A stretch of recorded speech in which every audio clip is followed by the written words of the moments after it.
با سلام. آموزش امروز ارتفاع دادن عقبه 405 پارس یا سمنده داریم.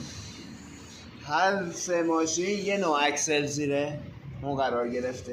برای باز کردن دو طرفه ماشینا خرک میکنیم، دو تا چرخ رو باز میکنیم، یه دونه پیچ مهره پایینه کمک است با آچار 24 بازش میکنیم.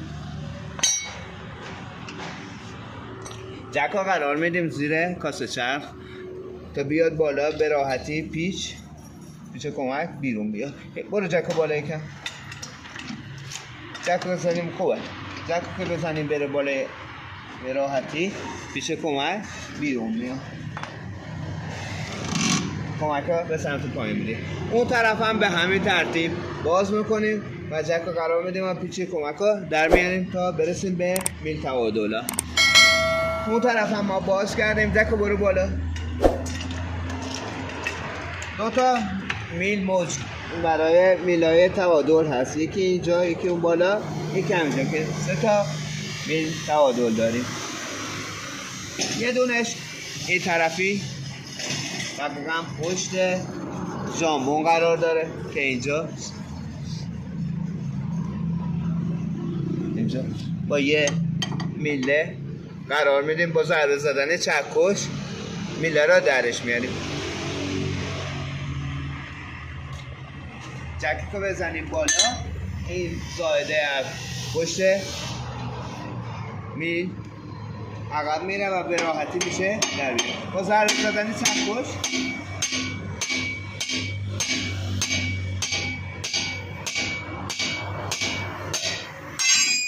این طرفی آزاد شد. جک رو بیار پایین. این طرف کلن آزاد شد. بریم اون طرف ها برای باز کردن اون طرف. این طرف هم کمک ها آزاد کردیم، پیچا باز کردیم، کمک ها میکشیم عقب. با آچار 13 لوله ترمز ها باز میکنیم، بیرونش میکشیم.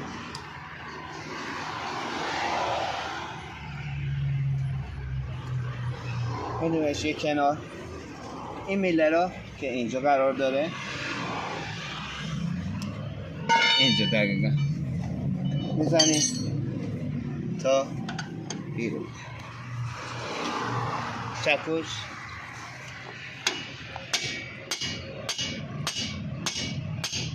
این طرف هم به همین عنوان میزنیم تا بیرون بیاد. اینه که از اون طرف زدیم آزاد شد بیرون اومد. این طرف هم میزنیم تا بیرون بیاد. ارتفاع فابریک 405 از کاسه چرخ تا وسط گلگیر 39 داست. ارتفاع فابریکیش یعنی تا اینجا میشه 39 تا میشه. از این لبه تا وسط گلگیر 39 تا میشه.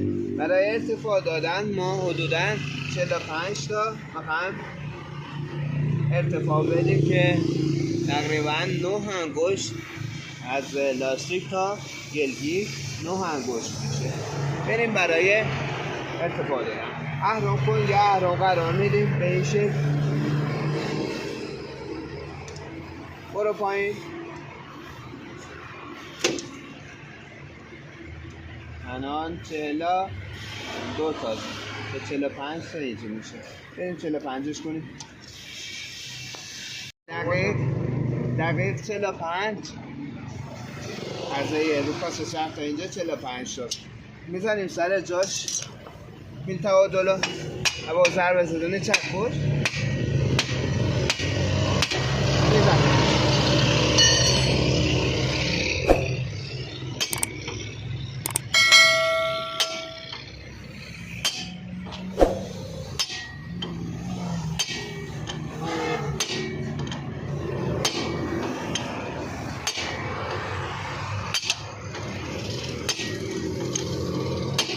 این طرف دیگه ثابت اهرام آزادش میکنیم.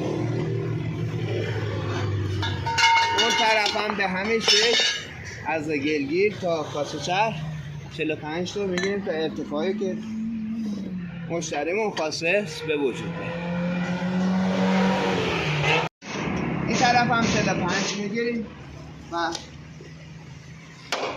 این هم میکنم.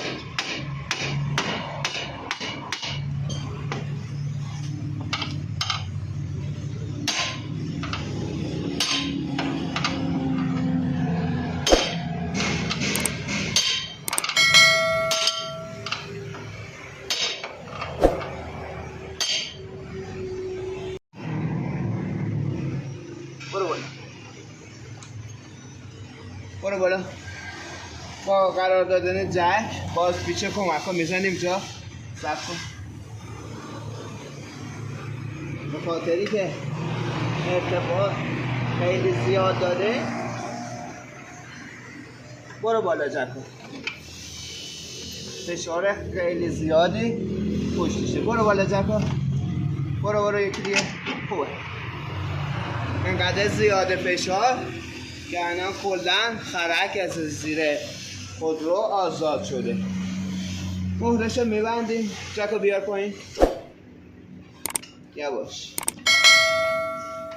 مهرشو میبندیم. سفتشو کنیم. اون طرف هم به همین ترتیب.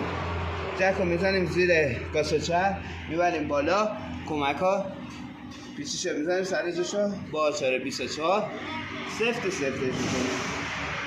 این هم از آموزش ارتفاع دادن عقب خودرو 405 سمند یا پارس. امیدوارم از این آموزش خوشتون اومده باشه.